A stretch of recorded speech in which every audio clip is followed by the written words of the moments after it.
Hello friends, स्वागत आहे तुमचं गार्गीज किचनमध्ये। I hope you all are doing good. सगळे मजेत असाल अशी आशा करते। आणि आज आपण श्रावणानिमित्त, सध्या श्रावण चालू आहे, सो आपण सात्विक जेवण कसं बनवायचं आणि ते कसं सर्व करायचं ते आज आपण बघणार आहोत। कारण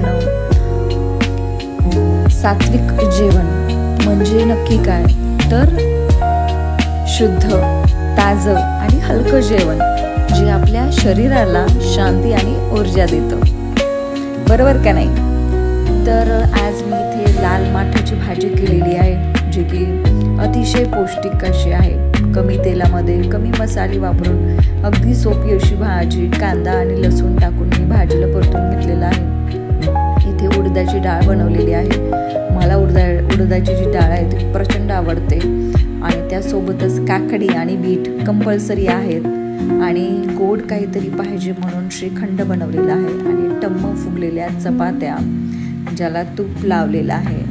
अशी छानपैकी सात्विक थाली मी बनवलेली आहे। आणि असंच जेवण असतं, साधं सोपं, जे कमी साहित्य